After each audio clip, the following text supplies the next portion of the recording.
가압류 가처분 절차는 굉장히 신속하게 진행이 됩니다. 가압류 같은 경우에는 채권자의 일방적인 신청만으로 대부분 결정이 돼요. 이렇게 신속하게 진행이 되는 이유는 채무자가 재산을 빼돌리지 못하도록 하기 위함이겠죠.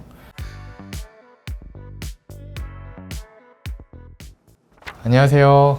김철환 변호사입니다. 이번 영상부터는 보전 처분에 대해서 좀 설명을 드려보려고 해요. 보전 처분이라고 하면 주로 가압류 가처분 많이 들어보셨죠? 그걸 말하는데 좀 몇 편에 나눠서 설명을 해드릴 거고요. 오늘은 가압류와 가처분의 어떤 기본적인 개념에 대해서 좀 설명을 드려보도록 하겠습니다.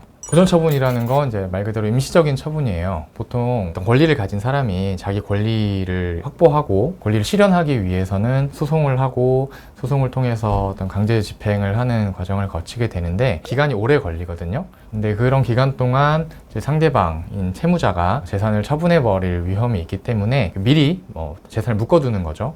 그래서 그런 거를 보전 처분이라고 하고요. 보전 처분의 종류로는 크게 두 가지가 있습니다.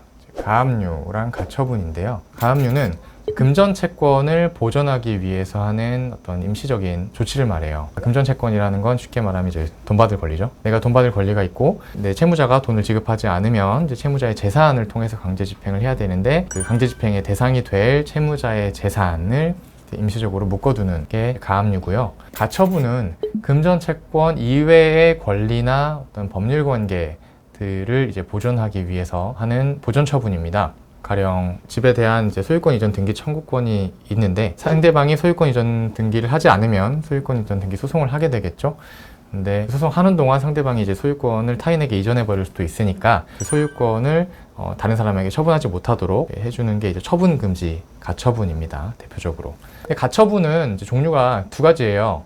하나는 다툼의 대상에 대한 가처분이 있고요. 하나는 임시지위를 정하기 위한 가처분이 있는데 다툼의 대상에 관한 가처분은 대표적으로 방금 말씀드린 처분금지 가처분, 점유이전 금지 가처분 이런 것들이 있고 임시지위를 정하기 위한 가처분은 대표적으로 직무집행 정지 가처분, 영업 정지 가처분 이런 것들이 있습니다.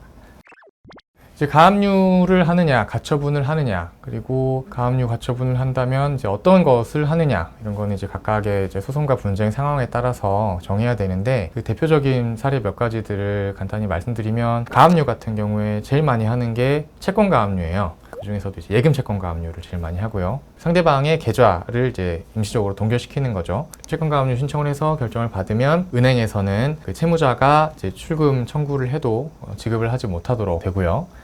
또 다른 가압류로는 대표적으로 부동산 가압류가 있죠. 채무자의 재산으로 부동산이 있을 때 그 부동산에 대해서 가압류 결정을 받아두면 그 가압류 결정이 채무자의 부동산 등기부등본에 기입이 되고요. 그러면은 채무자는 채권자에 대한 관계에서 그 부동산을 처분하는 것이 금지됩니다.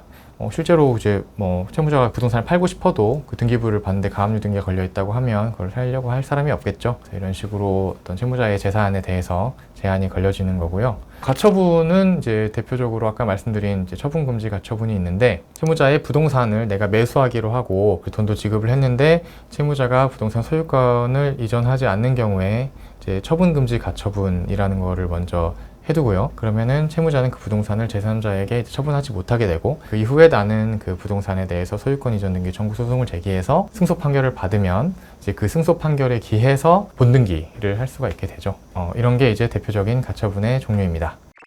가압류 가처분 절차는 본안 소송에 비교하면 굉장히 신속하게 진행이 됩니다. 가처분 같은 경우는 채무자에게 통지를 하고 신문기일을 열기도 하는데 가압류 같은 경우에는 심지어 채무자에 대한 통지도 없이 채권자의 일방적인 신청만으로 대부분 결정이 돼요. 채권자가 신청을 하면 법원이 채권자가 제출한 가압류 신청서와 첨부 서류들을 보고 채권자의 주장, 피보전 채권의 존재라든지 어떤 보전을 해야 되는 필요성 같은 것들이 어느 정도 소명이 되었다고 판단을 하면 가압류 결정을 내려주고요. 채권 가압류 같은 경우는 제3채무자, 아까 예금 채권 가압류라고 하면 은행이겠죠. 제3채무자에게 그 다음에 통지를 해주고 부동산 가압류 같은 경우는 바로 등기소에 촉탁을 해서 가압류 등기가 이루어집니다. 이렇게 신속하게 진행이 되는 이유는 당연히 채무자가 재산을 빼돌리지 못하도록 하기 위함이겠죠. 또 하나의 가압류 가처분 절차의 특징으로는 이제 담보 제공 명령이라는 게 있어요. 가압류나 가처분이 채권자의 일방적인 신청만으로 결정이 되는 구조이기 때문에 사실 채권자가 어떤 거짓말을 해도 법원이 이게 거짓인지 여부를 판단하기가 좀 어렵잖아요. 당사자 간의 공방이 이루어지는 게 아니니까. 그렇기 때문에 채권자의 그런 거짓된 주장에 기해서 이제 가압류가 이루어지게 된다면 채무자가 손해를 입을 수도 있겠죠. 그래서 그런 손해를 담보하기 위해서 어떤 담보를 제공을 해라 라는 명령을 보통 내리고요. 그 담보 제공은 원칙적으로는 이제 뭐 현금으로 청구 금액의 일정 비율을 내도록 하게 되어 있지만 이제 경우에 따라서는 공탁보증보험증권으로 대체할 수 있도록 내어주기도 합니다. 가압류나 가처분 결정을 받아놓고 그 다음에 이제 본안 소송을 진행을 해서 이제 승소 판결을 받으면 그 승소 판결에 기해서 강제 집행을 통해 권리를 확보하는 절차로 나아가게 됩니다. 그래서 정리하자면 이제 보전 처분에는 크게 이제 가압류랑 가처분이라는 게 있고요. 자기가 가지고 있는 권리의 종류에 따라서 가압류를 할 것인지 가처분을 할 것인지 선택을 해야 되고 가압류나 가처분 중에서도 어떤 종류의 가압류, 어떤 종류의 가처분을 해야 될지 잘 선택을 해야 되는데 전문가의 상담을 받아보시고 어떤 보전 절차를 진행할지 충분히 검토를 해서 진행을 하시면 사전에 어떤 자신의 권리를 적절하게 보존해 둘 수 있을 것 같습니다.